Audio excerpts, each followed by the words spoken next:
Alhamdulillah ya Rabbil Alamin. Alhamdulillah ya Rabbil Alamin. Assalamu alaikum wa rahmatullah wa barakatuh. Abal makay maliku le secret. Les jeunes ma plateau seront. Donc nala sona machallah. Anana plateau kayambi. Toujours plateau bolo de no sandoni parce que mo wote ka dafa ina fa reba kalama donc tu amna. Mais kasoro aga kuna fonu bia katla ka toyi kasoro kuna fonu te dawo ma don o mandien akara tugo ngasika kuna fonu soro don ka dawo mani Allah sunna mashallah annu ma jan ko sobe mais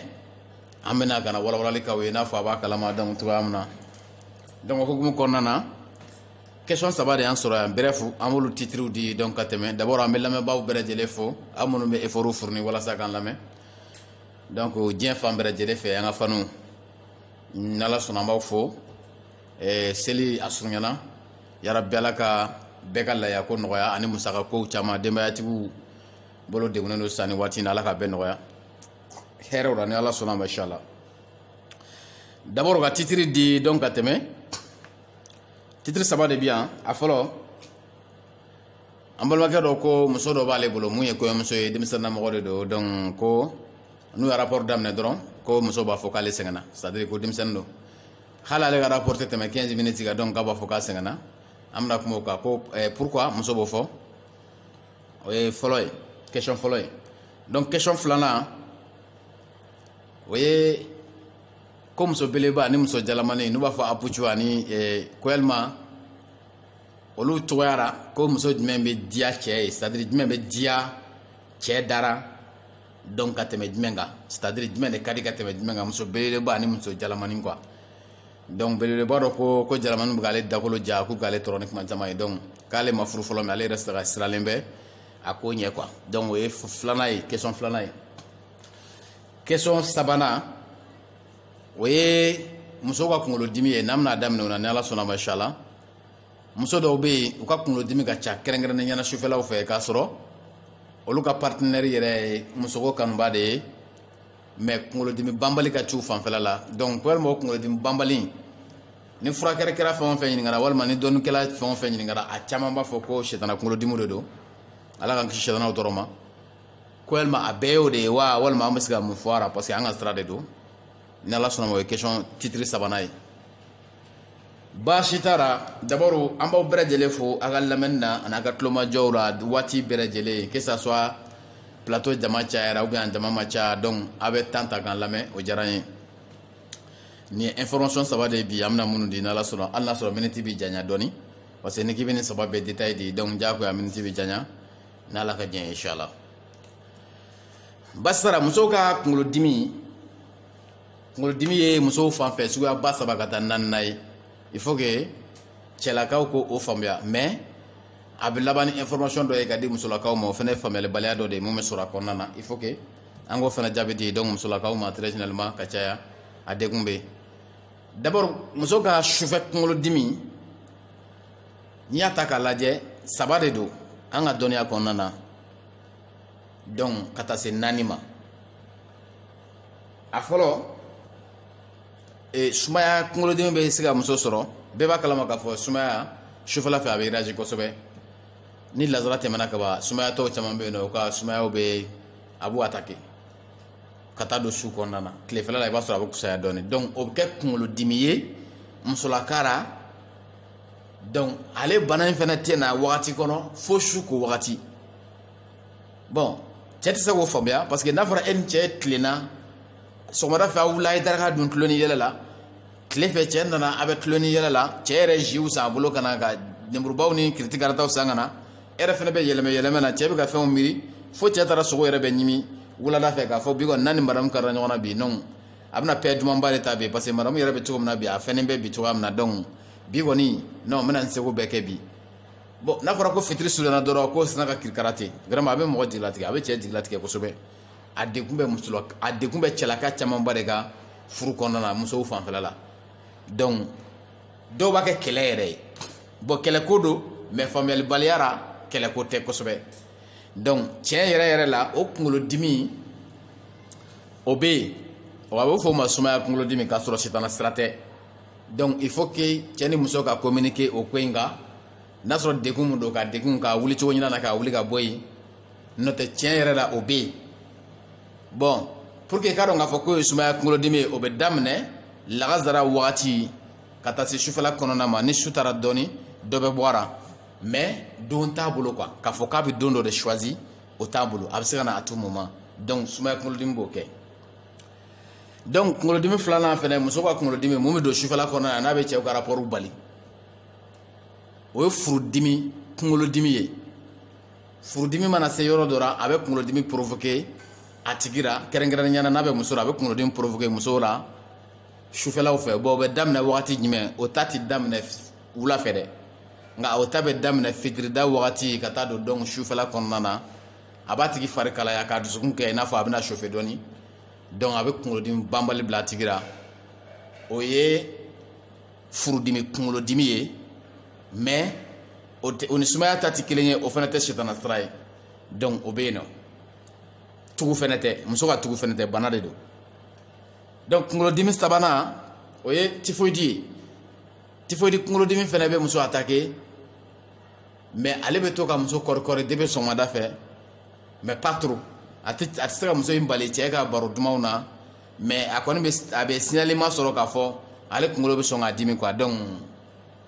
sufɛlaw fɛ dɔrɔn i b'a ye k'a fɔ a b'a attaquer donc n'a y'a attaquer a bɛ kɛ kunkolodimi yɛrɛ ye o y'a sɔrɔ mun bɛ muso kɔnɔ cɛ kɔnɔ rapport mun bɛ cɛ kɔnɔ o bɛ to cɛ kɔnɔ donc cɛ caman bɛ yen nɔ olu t'a faamuya parce que bana mun bɛna sufɛ a tɛna tile fɛ fo sufɛ an ka rapport caman bɛ yen nɔ i b'a sɔrɔ a sigilen bɛ sufɛlaw de kan donc n'a fɔra ko e joilenba nana sɔrɔ e muso bɛ munumunu na fini baara mun fɛnnen don dɔɔni ko un coup ko sina ka ɲɛ kumu tigɛ k'a kɛra cogo di mun bɛ na n kunkolo de bɛ ka n dimi n kunkolo bɛna ci fiyewu donc e yɛrɛ y'a ye vraiment e ye ŋaniya mun ta i yɛrɛ kɔnɔ ka na so n'i y'o bɔlen de y'a ma a bɛ cɛ dusu tiɲɛ dɔɔni quoi mais k'a sɔrɔ bana de don mun ni communication de b'a to a bɛ dɔn wa a bɛ furakɛ fɛnɛ donc typhoïde kunkolodimi b'o bila muso la k'a sɔrɔ sitana kunkolodimi tɛ parce que u y'a bɛɛ kɛ sitana kunkolodimi ye a bɛɛ t'o fɛnɛ ye o fɛnɛ bɛna muso ma à tout moment k'a sɔrɔ précision t'a la c'est à dire a tɛ wagati préciser quoi a tɛ don di quoi k'a fɔ ko don dɔ de la k'a bɛna a t'o kɛ mais a bɛ se ka na à tout moment donc o bɛ muso sɔrɔ k'a sɔrɔ a yɛrɛ semako tɛ parce que o ye bana de ye mais n'a ni cɛ bɛ kuma c'est à dire ni communication b'a ni cɛ cɛ donc o bɛ kuma a kan a kan ka solutionner cogoya min na o b'o ɲɛɲini n'Ala sɔnna a bɛ se ka wuli ka bɔ yen a degun bɛ se ka wuli ka bɔ yen cogoya min na n'Ala sɔnna donc o ye kunkolodimi sabanan ye muso ka kunkolodimi naaninan n'an b'o kɛ ka dɔn ka dafa duurunan yɛrɛ b'ara mɛ o kalabanciya ye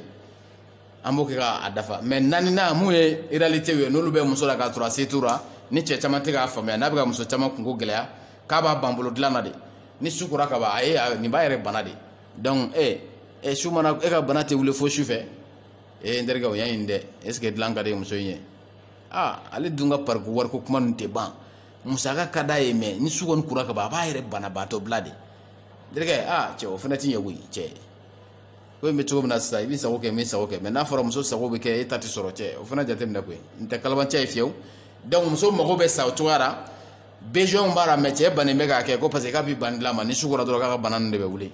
donc comme a tɛ k'ale servi ale fana t'i yɛrɛ a kun bɛ deli ka mun ɲɛ a ye a bɛ caman b'o la c'est à dire a tɛ muso in a t'a tin quoi a t'a yɛrɛ tin don a la quoi a tɛ muso in jate considération financière yɔrɔ la dépenser yɔrɔ ninnu na a bɛ camanba de bi ka b'o la parce que ko muso bɛ k'ale ka dilanko kɛ bolo kɔfɛ fɛn ye k'a sɔrɔ bana dɔ de don muso yɛrɛ semako tɛ donc bana min na mais n'a ni cɛ kumana u bɛ ɲɔgɔn faamuya a bɛ furakɛ fɛnɛ donc olu ye kunkolodimiw ye minnu bɛ muso sɔrɔ bon naaninan n'o ye sɛtanaw ta ye ala ka don an n'u cɛ olu fana y'an ka jɛɲɔgɔnw de ye minnu bɛ munumunu na an nɔfɛ donc n delila k'a fɔ yan ka tɛmɛ u bɛ muso dɔw jɛɲɔgɔnya u b'u fréquenter quoi fréquenteli in bɛɛ kɔrɔ tɛ k'a fɔ k'u bɛ cɛnimusoya ta k'u sɛgɛrɛ a bɛɛ t'o ye nka u b'a kɛ ni gundo dɔw de ye minnu ye dɔnniya siraw ye u yɛrɛ b'o minnu dɔn donc an t'o bɛɛ dɔn an tɛna kuma o bɛɛ kan hali n'an bɛ caman dɔn a bɛɛ tɛ se ka dayɛlɛ parce que sɛtana ka ko de don a dɔw dogolen bɛ cogoya dɔ la gundo de don parce que u fana bɛ fɛn kɛ gundo de la a bɛ kɛ suturaba de kɔnɔna na an bɛ dɔw fɔ ka camanba de to yen nka an kɔni b'a dɔn olu fana bɛ a ko kɔnɔna na u bɛna don muso dɔw la donc o bɛ muso attaquer parce que kunkolo dimi yɛrɛ ye sira ye sitanaw ni musow cɛ ni kun jumɛn ye parce que n'i ye sitanaw ta k'u lajɛ ala ye jinɛ dan ka bɔ tasuma de la ka adama dan ka bɔ bɔgɔ la adama mun y'an fa ye o danna ka bɔ bɔgɔ de la donc jan ale de jinɛw fa ye a danna ka bɔ tasuma de la donc jinɛ ye fɛn mun ye sitanaw fɛn kalama de don parce que fɛn mun danna ka bɔ tasuma na o ka kala déjà donc o de kama n'ale bɛ muso n'a bɛ servir n'a bɛna don muso la k'a ka baara dɔw kɛ a bɛɛ tɛ muso ko ye quoi k'a ka baara dɔw kɛ muso in fari bɛ kalaya wa kunkolodimi bɛ k'a la fɛnɛ parce que ale yɛrɛ ka kalan déjà donc a bɛ sira de dilan donc a bɛna sira mun fɛ a b'o de kalaya fɔlɔ pour que ka se k'a don donc n'o kɛra diyagoya muso in fari bɛ kalaya wa kunkolo b'a dimi fɛnɛ parce que muso tɛ se ka a farikolo tɛ se k'a supporter quoi donc f'a kunkolo k'a dimi walima fari ka kalaya donc ça c'est logique o de b'a to sitanaw bɛ muso minnu fréquenter très généralement ka caya i b'a sɔrɔ u ka kunkolodimi bɛ k'u la ni o sababu de ye mais olu ta taamasiyɛn ye jumɛn ye olu ta bɛ waati dɔ de préciser san wagati dɔ kalo wagati dɔ don wagati dɔ heure wagati dɔ olu ye dɔnnikɛlaw de ye sitana ninnu ye dɔnnikɛlabaw de ye u tɛ fɛnw k'u kun fɛ u ka fɛnw wagatiw de baara bana ninnu wagati t'olu la u bɛ se ka n'a to moment mais jinɛ sitanaw bɛ muso minnu fréquenter très généralement ka caya ni u ka wagati dɔw sera muso dɔw bɛ k'a la u tɛ se ka najimafɛnw dun a b'a sɔrɔ a n'a ka jɛɲɔgɔnw bɛ ɲɔgɔn fɛ a bɛ k'o de u ka taabolo ye mun ye ale b'o dɔrɔn de labɔtɔ o wagati donc dumuni dɔw bɛ yen u tɛ se k'o dun wagati dɔw kɔnɔnaw na donc olu ye sitanaw ka taamasiyɛnw ye san waati dɔw de la u bɛ na an b'a waatiw dɔn fɛnɛ mais an tɛna o bɛɛ walawala kalo wagati dɔw de la u bɛ na an b'a wagatiw dɔn fɛnɛ mais an tɛna o bɛɛ walawala donc don dɔw fɛnɛ de la a bɛ kɛ mais don bɛɛ tɛ donc olu ta c'est précisé ani kunkolodimi simple ninnu tɛ donc kelen ye donc u bɛ muso minnu na très généralement ka caya o muso an y'o de fɔ muso jugu tɛ muso dakanjugu tɛ muso teremaw fɛnɛ tɛ muso de bonheur de don muso de bonheur muso minnu bɛ yen ni u hɛrɛ ka ca sitanaw b'olu de fréquenter très généralement ka caya parce que an y'o de fɔ côté de bonheur dɔ de bɛ sɔrɔ adamaden na mɔgɔw t'o dɔn sitanaw b'a dɔn ka tɛmɛ mɔgɔw kan a yɔrɔ dogolen don jinɛ sitanaw b'o dɔn ka tɛmɛ mɔgɔw kan donc o hɛrɛ ka ca muso minnu na très généralement ka caya i b'a ye jinɛ sitanaw b'olu de fréquenter ka tɛmɛ muso tɔw kan donc n'a tigi kɛra e furuɲɔgɔn ye hɛrɛ muso dɔ de b'i bolo donc tɔɔrɔ ko mun bɛ sɔrɔ a kɔnɔna na e b'o bɔ a la dɔrɔn i b'a hɛrɛba sɔrɔ parce que olu fɛnɛ tugura la o hɛrɛ in de kama donc n'a b'e bolo e dusukun kana kami k'a fɔ k'i b'a bila ka taa so k'a bɛ i ka kow tiɲɛ walima k'a fɔ k'i b'a bila ka taa so k'a bɛ sugu cɛko la non hɛrɛ dɔ de kama olu nana olu b'a la ni e yɛrɛ i ta ye ɲɛɲini dɛ e fɛnɛ b'o hɛrɛ in sɔrɔ a la pour que i k'o faamuya i b'a sɔrɔ muso min na très généralement ka ca i b'a sɔrɔ u ka kuma man ca adamaden basigilen de ka d'u ye u ka kuma man ca donc hɛrɛ côté dogolen mun b'a la u bɛna o de fɛ a tigi bɛ e bolo o kɔrɔ e fɛnɛ bɛna hɛrɛ e fɛnɛ i ye hɛrɛmɔgɔ sɔrɔ i ka furu kɔnɔ déjà quoi donc tɔɔrɔ minnu bɛ sɔrɔ a kɔnɔna na n'o bɛ kɛ tentative ye sitanaw ka siraw kan walima n'u bɛ se ka ɲɔgɔn faamuya cogoya min na donc i b'o de ɲɛɲini dɔrɔn ka hɛrɛ fan choisi i n'a fɔ olu nana kun mun na e fɛnɛ b'o kun ta dɔrɔn i b'a ye i bɛ hɛrɛba de sɔrɔ ka muso ninnu to i ka furu kɔnɔna na n'Ala ka jɛ inshallah donc o ye kunkolodimi naaninan ye jinɛ sitanaw ka siraw olu ta c'est précisé i n'a fɔ n y'a fɔ cogo min a tɛna wagati bɛɛ wagatiw de b'a la san wagatiw b'a la kalo wagatiw b'a la tile wagatiw b'a la hali heure wagatiw b'a la nka n tɛna o bɛɛ préciser mais i kɔni ka dɔn k'a fɔ o bɛ n'i ye précision ye mun na ka caya a fari bɛ kalaya kunkolodimi bɛ k'a la wa o tɛ kɛ ni don dɔw de tɛ don précisélenw donc o ye sitanaw ka signes ye très généralement donc ka caya bon sogokan mun bɛna a tigiw ma ka caya a bɛɛ tɛ cɛnimusoya sogokan ye o b'a la cɛnimusoya sogokan b'a la ka k'a tigi malomaɲɔgɔnw ye maa minnu bɛ yen n'anu bɛ maloya ɲɔgɔn ma kosɛbɛ a bɛ sogo k'a fɔ o bɛ ka cɛ musogo kɛ n'a ye donc a bɛɛ to yen u bɛ sogo de fitiriw fɛnɛ kɛ ko dogolenw kibaruya don nataw la u bɛ se k'o découverte kɛ kosɛbɛ donc n'a tigi b'i bolo furu kɔnɔna na o bɛ opportunité de ye e ka diɲɛlatigɛ kuturu a bɛ se ka bɛɛ f'i ye ni n'Ala b'a fɛ ka hɛrɛ laɲini ni e ye muso in b'a bɛɛ ye donc n y'o de f'i ye côté de bonheur mun b'a la muso b'a ye n'o sira de ye sitanaw fɛnɛ b'a fréquenter n'o sira in de ye quoi donc u ka sogokan ninnu cɛlakaw k'a faamuya u bɛ minnu bolo furu kɔnɔna na a bɛɛ tɛ cɛ ni musoya cogo ka ɲi baara dogolen camanba de b'a kɔnɔna na a bɛ mɔgɔ mun na n'o yɛrɛ tɛ a tɛ se ka faamuya donc cogoya si de la donc kunkolodimi sira ninnu bɛna olu ka sira ninnu fɛnɛ fɛ ka caya mais c'est précisé olu ye don ye don min n'a sɔrɔ n'a préciselen bɛ n'Ala ka jɛ ye donc furakɛlikɛlaw y'a bɛɛ kɛ jinɛ sitana kunkolodimi a bɛɛ t'o ye dɛ a bɛɛ t'o ye a kun ka ca bana ye kun saba de ye mun bɛ kɛ k'a sɔrɔ sitanaw ka sira tɛ siraw tɛ bɛɛ la o donc olu fɛnɛ ta in b'a la donc il faut que cɛ ni muso ka kuma ɲɔgɔnyaw de kɛ n'a sɔrɔ sitana sira de don o bɛ dɔn n'a sɔrɔ bana sira de don o bɛ dɔn donc a bɛ furakɛlikɛla voiri walima a bɛ sitana gɛnna voiri o sitana ninnu gɛn man di koyi mais e bɛ se ka hɛrɛ sɔrɔ ko in kɔnɔ cogoya min na a b'o tigi voiri an yɛrɛ bɛ se k'o kɛ n'Ala sɔnna ma inchallah a b'o tigi voiri donc o n'a ɲɔgɔnna de don k'a ka furu bila donc sen kan a bɛ se ka kɛ hɛrɛ sɔrɔ donc furu in kɔnɔna na cogoya min na n'Ala ka jɛ inchallah o y'a sababu dɔ ye baasi t'a sababu duurunan fɛnɛ bɛ sɔrɔ ko in kɔnɔna na ni Ala sɔnna ma inchallah o ye kalabanciya ye bandiyaw an tɛn'o bɛɛ détaillé de souvent n'a sɔrɔ ko dɔw bɛ sɔrɔ i ni muso cɛ ko dɔw e kɛmɛ k'i yɛrɛ laɲinɛ olu kɔ dépenser ko dɔw walima ko dɔw i yɛrɛ laɲinɛ a kɔ fanga tɛ muso la donc muso ka fanga n'a bɛ fɛ ka cɛ kɛlɛ ale bɛ fanga mun yira dɔrɔn lalomaya de don mais ale ka fanga fɔlɔ mun n'a bɛ girin k'o yira o y'a ka tafe bolo in de ye a bɛ se ka tafe datugu ɲɛ ten bon ka se ka tafe fermer cɛ ɲɛ violemment mɔgɔw b'a fɔ k'o ye dantɛmɛ ye walima karamɔgɔw b'a fɔ k'o ye kafiriya ye ou bien u bɛ janɛmaw bila ko nɔfɛ donc musow fana bɛ siran o ko in ɲɛ o la a bɛ na ni politiki de ye politiquement mun bɛ musoko in bali mais k'a sɔrɔ ale se t'a la quoi donc o ye kalabanciya kunkolodimi ninnu ye kalabanciya sufɛ bana ninnu ye o fana bɛ kɛ donc muso la k'a sɔrɔ bana tɛ u b'o fana kɛ mais o man ca la ninnu de ka ca la très généralement ka caya mais a bɛɛ la n'aw bɛ kuma a bɛ ɲɔgɔn faamuya n y'o fɔ ka caya n bɛ segin o kan n'i ye furu problème ta k'a lajɛ n'i y'a kɛ tan ye cɛ ni muso cɛ problème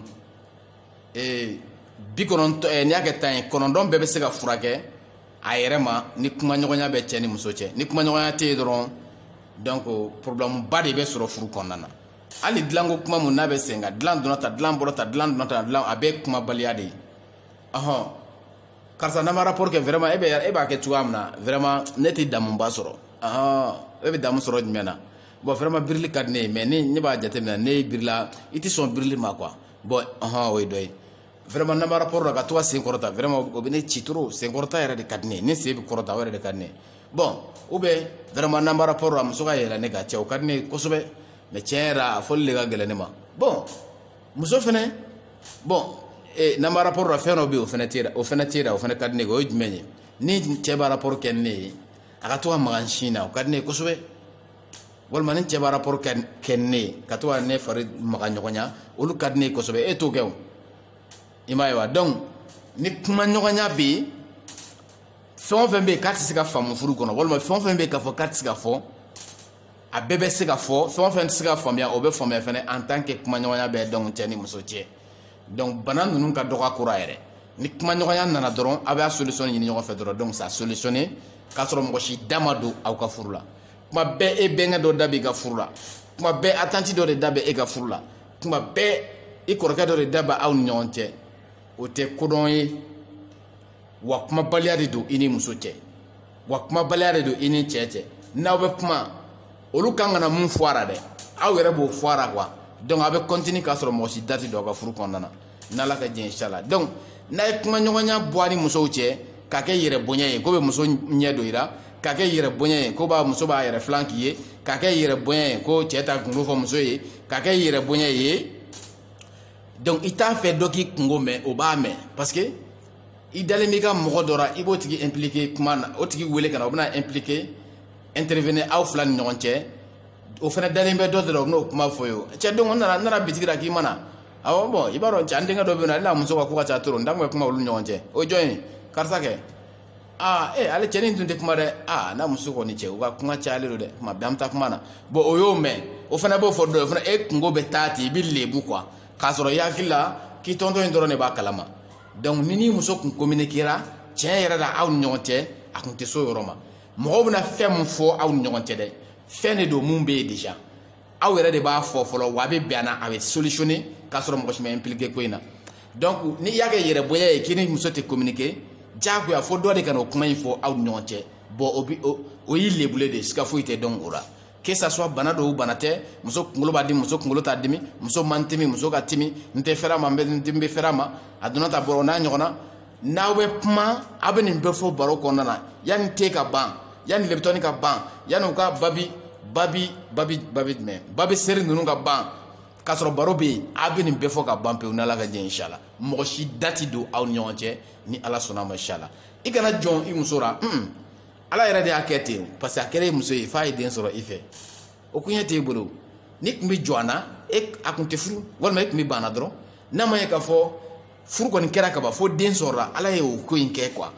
donc o kɛcogo ni ɲuman sɔn o ma quoi hɛrɛ b'o de la I ni muso cɛ n'ala sɔnna I b'a ye problème in bɛɛ bɛ taa a ye kuma dɔrɔn bana de don kunkolodimi a ka bana banbali ka ca donc n'a y'a fɔ sa solution bɛ na a bɛ jɛ ka solutionner k'a sɔrɔ mɔgɔ si da ma don donc aw ni ɲɔgɔn cɛ n'ala ka jɛ inshallah donc o ye question fɔlɔ ye question min sɔn ka jɛn bi dɛ mais an bɛ sɔn ka kelen ta ka kelen to yen a puccu ninnu an bɛ sɔn k'olu ta to yen baasi tara question filanan a ko n'a bɛ s'a muso ma kɔɲɔmuso de don mun ye muso fitinin ye ko muso bɛ sɛgɛn c'est à dire n'ale ye furutaji daminɛ dɔrɔn muso yafa bɔrɛ kelen muso b'a fɔ k'ale sɛgɛnna hali miniti tɛ tɛmɛ 10-15 kan muso b'a fɔ k'ale sɛgɛnna donc ko an bɛ mun fura n y'a yɛrɛ ɲininka n k'a bɛ position jumɛnw kɛ très généralement ka caya ko olu ka position ye muso bɛ kɛ duguma ale bɛ muso sanfɛ c'est à dire dali position bɛɛ bɛ mun dɔn déjà quoi donc n'i y'a ye muso b'a fɔ rapport la k'a fɔ k'ale bɛ sɛgɛn muso b'o fɔ kun saba de la très généralement ka caya d'abord kun fɔlɔ ni bɛ to ka muso la yɛlɛ I kan yafa bɔrɛ kelen muso caman bɛ yen yɛlɛncogo de bɛ muso la muso n'i yɛlɛla cɛ kan k'i sigi cɛ kan cogoya de b'o la a kɛcogoya bɛ taa fo 5 ou bien 6 la sigi cogoya dɔ bɛ yen n'i b'o kɛ o bɛ digira a bɛ kɛ n'a fɔ I bɛ sigi pɔnti de kan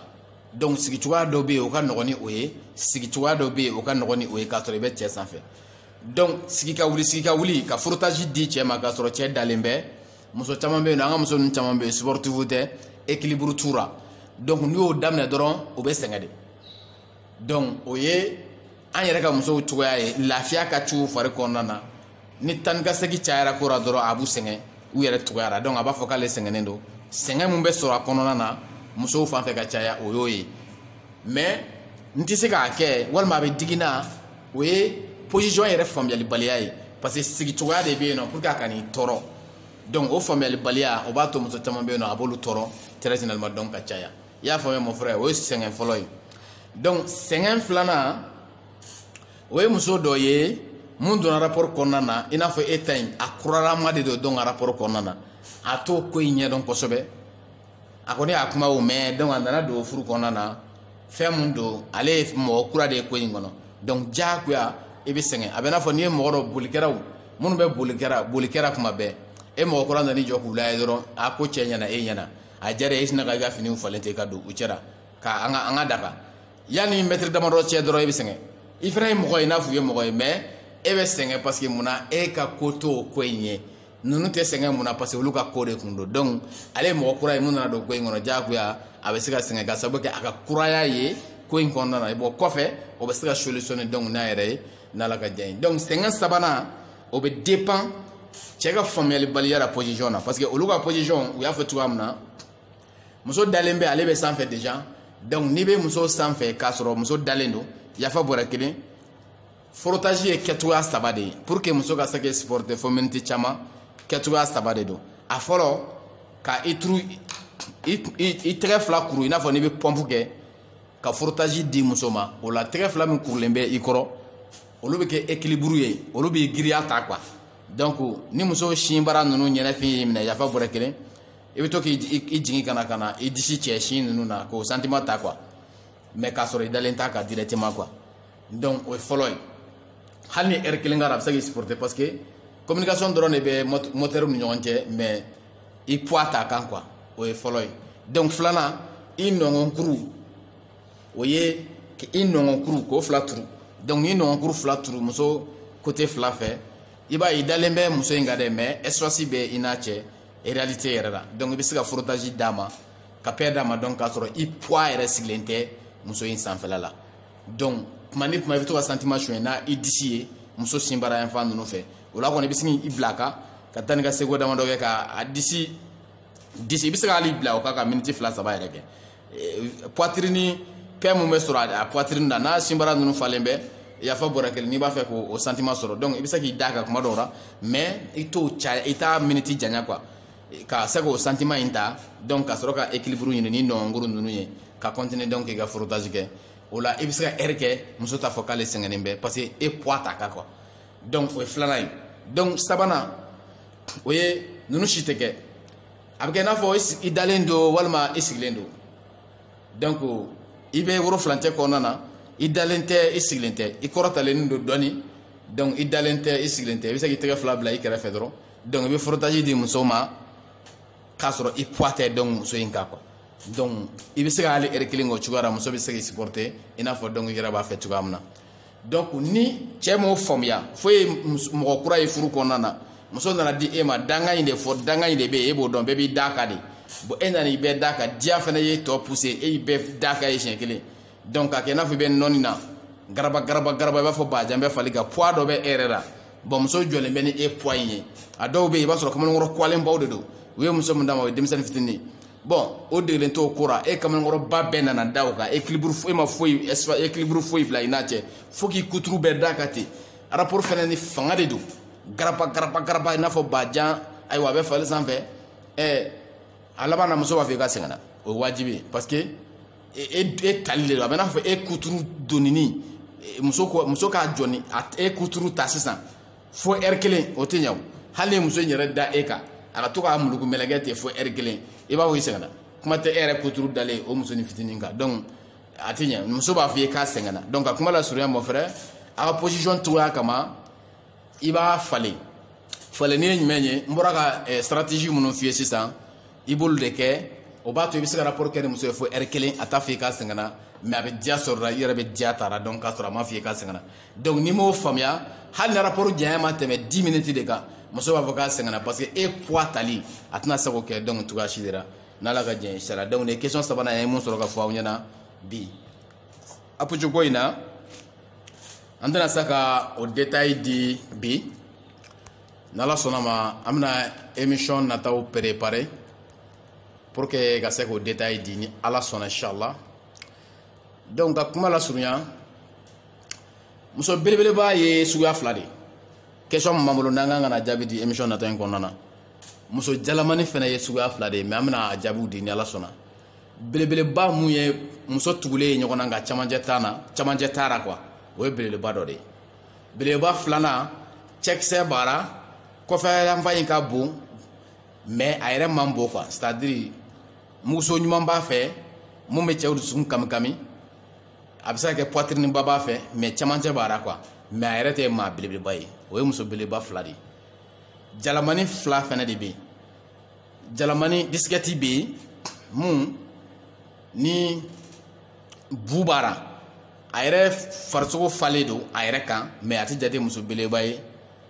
bu b'a la n'i y'a ye dɔrɔn i bɛ bu y'a la n'a kɔ donna i b'a dɔn i b'a ka magaya dɔn i bɛ fɛnw dɔn mais a tɛ jate muso belebeleba ye o ye disquette ye donc tɛnɛni fana bɛ yen tɛnɛni donc tɛnɛni ye mun ye jalamani kaki yɛrɛ ye n'a ni cɛ bɛɛ ye kelen a kɔ donni n'a ɲɛ donni a kɔ donni n'a ɲɛ sini a bɛɛ ye kelen donc o fana ye muso suguya wɛrɛ ye jalamani filanan de donc muso ye sigi bɛ ni nin catégorie naani de ye anw fɛ farafinna yan mais u timiyaw bɛ cogo di yafa bɔra kelen rapport la u bɛɛ de ye kelen ye wa walima différence bɛ sɔrɔ u ni ɲɔgɔn cɛ i n'a fɔ muso nana ni question ye cogoya min na n'ala sɔnna n'an ye waati sɔrɔ n'an nana an bɛna ka na bɛɛ lajɛlen explication di ni plateau kelen kan ni ala sɔnna ma inchallah donc toujours Malik le secret ne de tun bɛ plateau in kan yan donc ka aw baro k'a ka question fana jaabi di aw ma ni ala sɔnna ma inchallah baasi t'a la an ka produit kura dɔ bɛ yan mun y'an ka fura kura ye an ka baara ye farafin furaw de ye tigo taki de n'an ye mun f'i ɲɛna n'an y'a d'i ma o de don a tɛ wele musow b'a dɔn wa hali cɛ dɔw b'a dɔn fɛnɛ an m'a di bɛɛ ma mais an y'a di minnu ma u b'a dɔn k'a fɔ nin tɛ manamanakan ye musolaka caman ko k'u cɛw ka teli teliya dan bɛra ko mais u tɛ sɔn ka furako in ɲɛ fɛnɛ ɲini donc olu bɛ se ka fɛɛrɛ jumɛn kɛ pour que ka cɛ lasumaya an ye fɛn dɔ de dilan o kama i b'a utiliser ka cɛko kɛ ni cɛ ye n'a ye frottage daminɛ k'a sɔrɔ o utiliselen don i fɛ a diyara ye o a ma diya ye o diyagoya a bɛ résister fura de don yiri de don a bɛ résister n'a y'a kɛ cogo f'i ye cɛ yɛrɛ bɛ résister a bɛ se ka minute caman kɛ frottage la k'a sɔrɔ a yɛrɛ se ma ko t'o la yɛrɛ n'Ala ka jɛ inchallah donc o bɛ sɔrɔ an bolo ɲɔbugu ɲɔw de i bɛ weleli kɛ takanw ye mun ye ni Ala sɔnna ma olu bɛ f'u ye ni muso fɛn o fɛn ye nin san an b'a f'i ye cogo min na a bɛ kɛ ten o tɛ wuli an ka baara de don donc toujours Malick le secret ne de tun bɛ plateau ba ye nka yan n'i b'a ɲini internet sɔrɔ i b'a sɔrɔ Malick le secret i b'a sɔrɔ internet kan dɛ ni mɔgɔw bɛ kunnafoni wɛrɛ fana na i bɛ se ka daw gosi 77 39 39 0 de n'i ye da gosi da na yɛlɛ i ye ni da ma yɛlɛ a kɔrɔ de k'a fɔ jama ka ca dɔɔni k'i patienter dɔɔni kɔfɛ ko daw k'u bɛ yɛlɛ i ye dɛ ni Ala sɔnna ma inchallah groupe fana b'an bolo groupe min ni groupe professionnel ya de don ni i yɛlɛla a kan siga t'a la i bɛ kɛ professionnel ye n'i ye cɛ ye muso b'a f'i ma ko maître o tɛ wuli o n'i b'anw ka groupe kan k'i b'i hakili sigi a fɛ e ka rapport kɛ ka jigin 20 minutes 30 minutes duguma o tɛ se ka kɛ kɛcogo yɛrɛ t'a la donc muso fana bɛ ten n'i yɛlɛla a kan cɛ n'a f'i ma ko tanti an ka compte TikTok fana bɛ yen nɔ a bɛ taa TikTok kan i b'a sɛbɛn secret conseil i b'an sɔrɔ inchallah